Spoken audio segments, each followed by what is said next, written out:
नाजरीन, आपकी खिदमत में एफएम सलीम का आदाब। पेश है टीटीवी का ख़ास प्रोग्राम सिलसिला मुलाकातों का।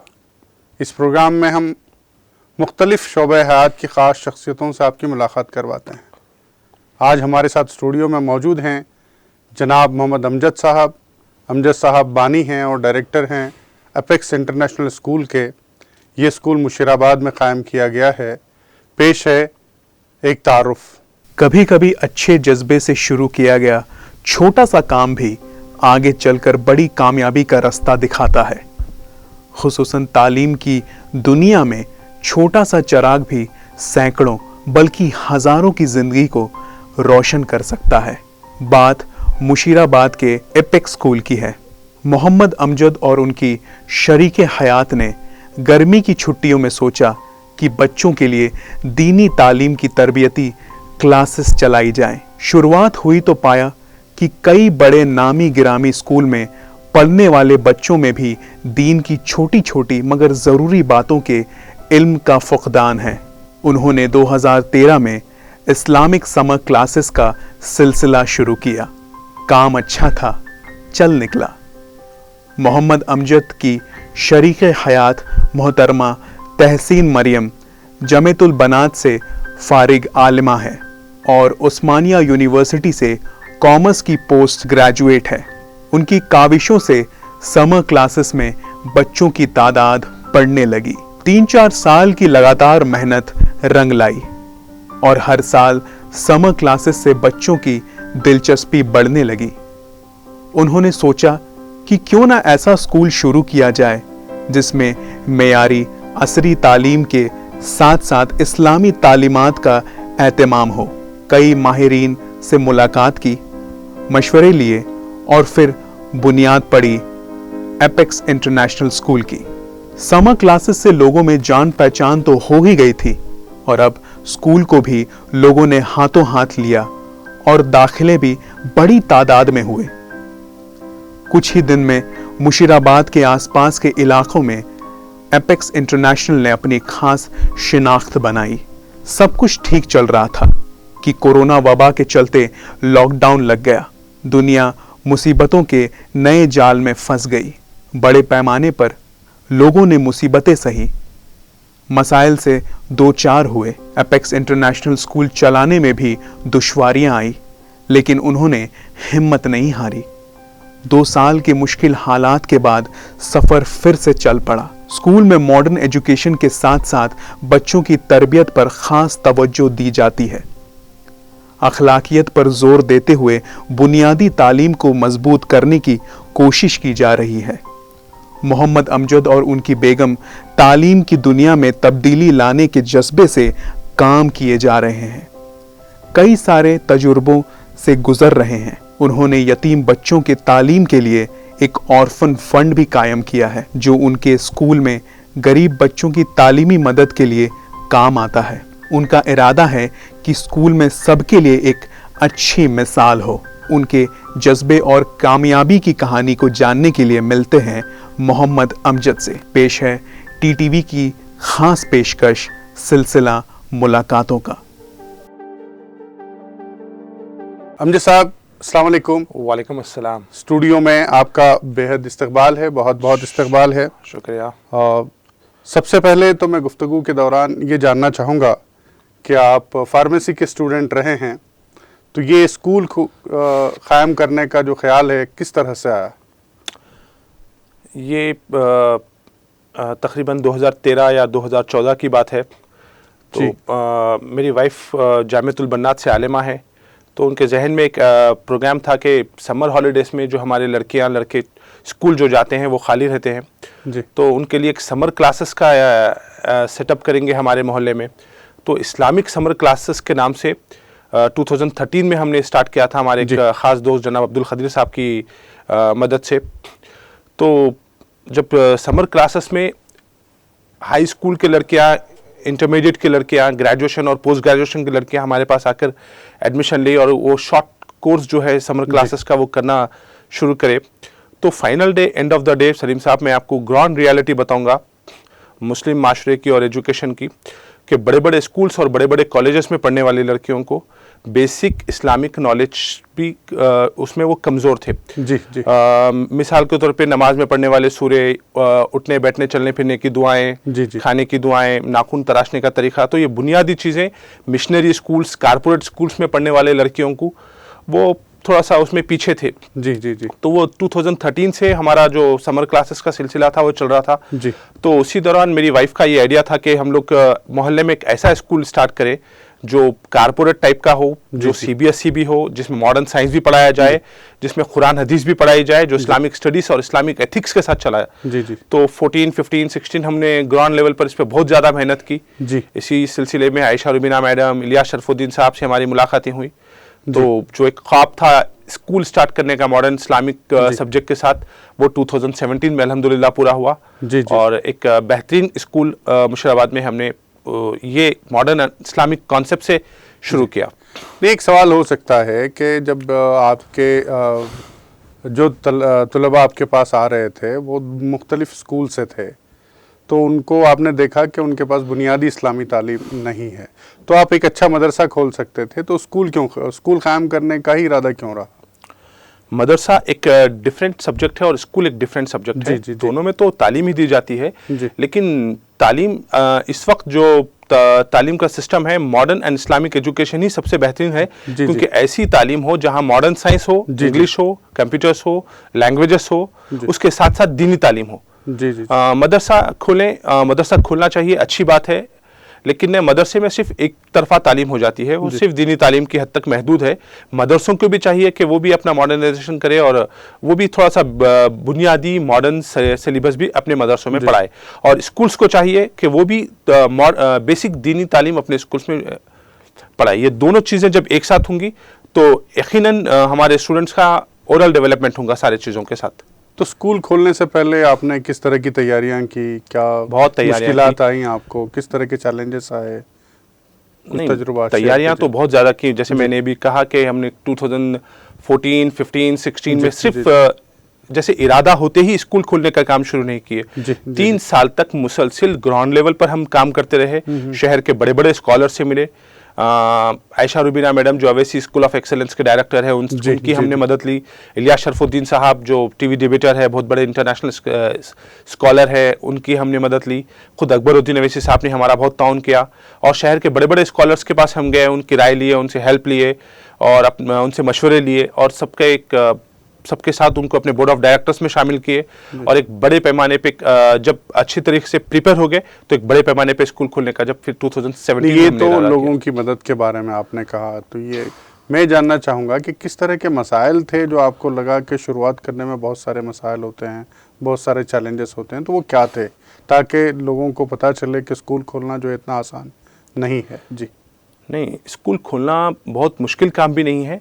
अगर मैं उसके तकालीफां गिनाऊंगा तो फिर लोग स्कूल खोलने से घबराएंगे। अच्छा। मैं उसके बेनिफिट्स ही बताऊंगा, क्योंकि मैं चाहता हूं कि लोग आए और स्कूल्स खोलें और एजुकेशन आम हो ज़्यादा से ज़्यादा। तकालीफ जो थोड़े बहुत आए तो वो रिकॉग्नाइज करने में थोड़े से तकालीफ आए, और रिकॉग्नाइज के लिए जो बेसिक NOCs का जो बहुत ज़्यादा आजकल लंबी लिस्ट है वो फुलफिल करने के बाद ही रिकॉग्नाइज होती है, तो रिकॉग्नाइज के मसले में थोड़े चैलेंजेस आए, और थोड़े चैलेंजेस रेंटेड बिल्डिंग होने की वजह से थोड़े चैलेंजेस आए, थोड़े तकलीफें हुए, और थोड़े से मसले फाइनेंशियल रहते हैं, हर स्कूल में रहते हैं। और सबसे बड़ा मसला स्कूल्स में जो था वो लॉकडाउन के टाइम पे था।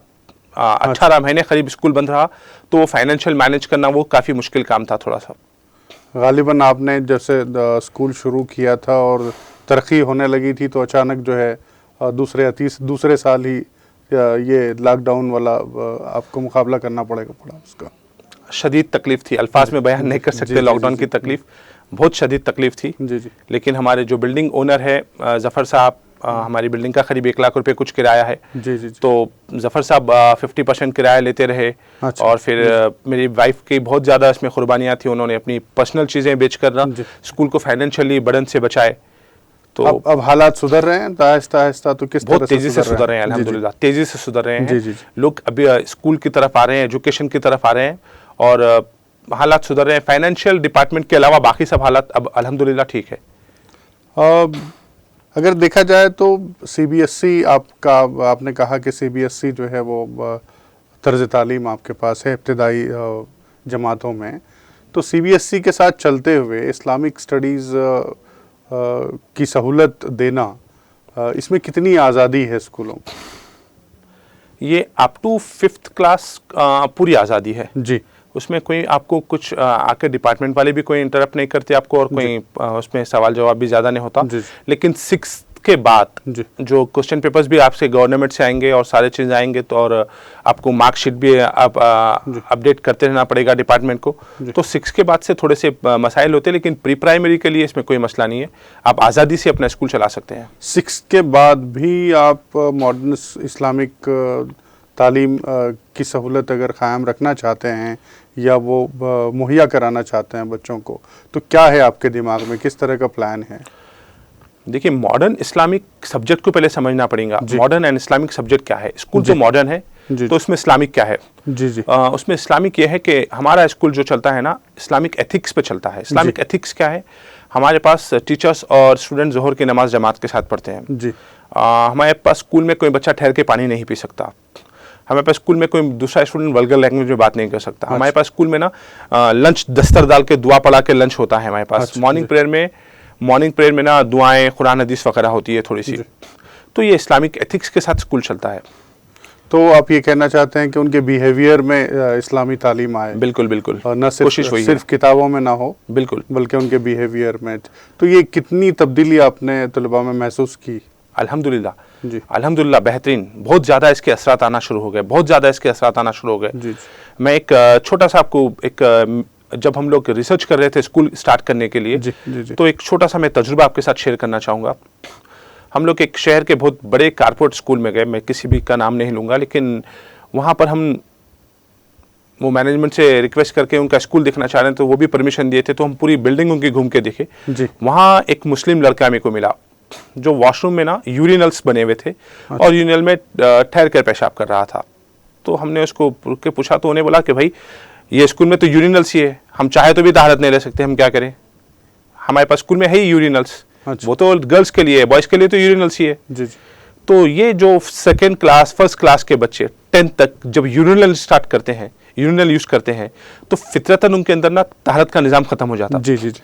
तो इस्लामिक स्कूल्स यही तो चीज़ करते हैं कि अच्छी बेहतरीन मॉडर्न एजुकेशन के साथ तरबियत, तहारत और सफाई और इस्लामिक एथिक्स, ये मॉडर्न इस्लामिक का कॉन्सेप्ट है। आप बातचीत के दौरान आपने कहा था कि आपके पास जो है वो इंटीग्रेटेड सीबीएसई सिस्टम है।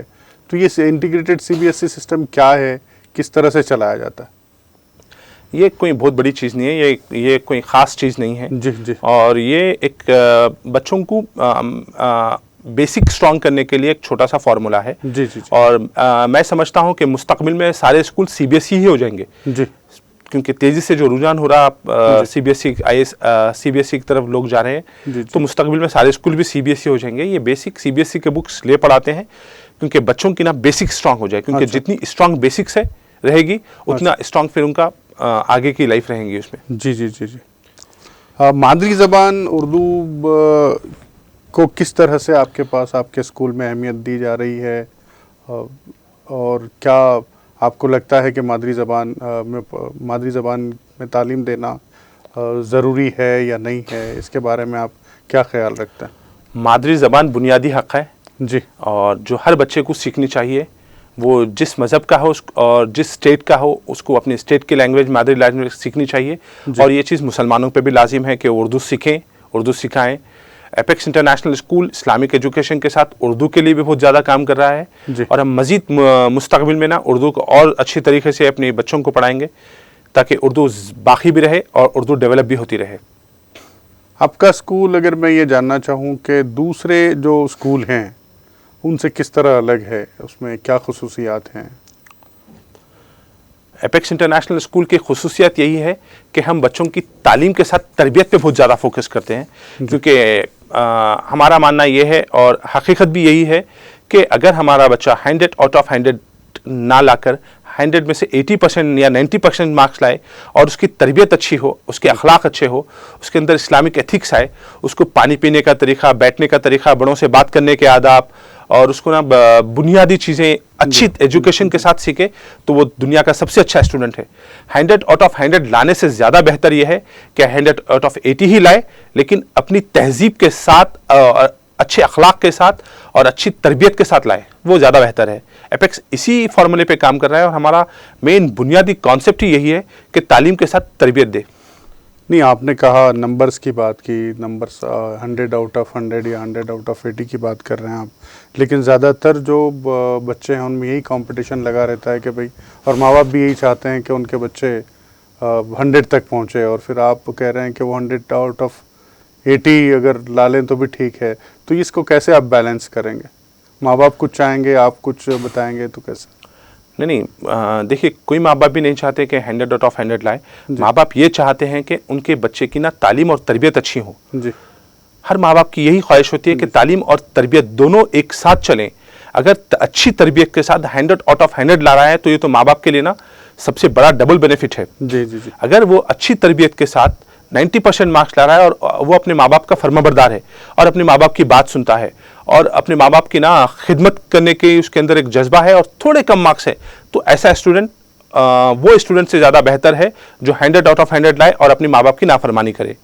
नहीं, लेकिन जब उसको नंबर कम होंगे, वो रैंकिंग में आगे चल के जो उसकी जो आगे की ज़िंदगी है, इंटर के बाद की जो ज़िंदगी है, उसको रैंकिंग में जाना पड़ेगा, कंपटीशन में हिस्सा लेना पड़ेगा, ज़्यादा नंबर्स लाने पड़ेंगे, तो इस कल्चर को आप कैसे बैलेंस करेंगे? नहीं, जब हाई स्कूल लेवल पे आ जाएंगे तो वो सारी चीज़ें अपनी जगह ठीक है हो जाएंगे इंशाल्लाह। क्योंकि ये तो मैं आपको बुनियादी बात बता रहा हूँ, जो फर्स्ट क्लास, सेकंड क्लास, ये जो बुनियादी तालीम होती है ना, ये पूरे स्टूडेंट्स की मेन जान होती है। जी जी। ये आप अगर बुनियादी तालीम को मजबूत करेंगे तो ऑटोमेटिकली आपका हाई स्कूल भी अच्छा होगा, आपका इंटर भी अच्छा होगा, आपका ग्रेजुएशन भी अच्छा होगा, आपके नीट वगैरह भी आराम से जाएंगे। अगर आप बुनियादी तालीम के साथ ही ना छेड़छाड़ करेंगे और बुनियादी तालीम को ना बिल्कुल नज़रअंदाज करेंगे तो आगे ऐसे मसाइल तो आते रहेंगे। फिर आप इंफ्रास्ट्रक्चर को कितनी अहमियत देते हैं? सबसे ज़्यादा, जी जी, सबसे ज़्यादा इंफ्रास्ट्रक्चर को अहमियत देते हैं हम लोग। हमारे पास एक बुनियादी उसूल है कि एंट्री से लेके एग्जिट तक सब कुछ ना अपनी जगह पे वेल ऑर्गेनाइज हो, और इतनी कोशिश करके हैं इंफ्रास्ट्रक्चर के बारे में कि कोशिश करते हैं कि हमारा स्कूल किसी बड़े कारपोरेट स्कूल से कम ना हो, पीछे ना हो। तो बहुत ज़्यादा मेहनत करते हैं इंफ्रास्ट्रक्चर पे। 24/7 हम साफ़ सफाई और उसके एक अप टू डेट करने के पीछे लगे रहते हैं, पूरी टीम और पूरा मैनेजमेंट। नाजरीन, अब वक्त हो चला है एक ब्रेक का। यहाँ हम ब्रेक लेते हैं, इंशाअल्लाह ब्रेक के बाद फिर से हाजिर होंगे। देखते रहिएगा TTV।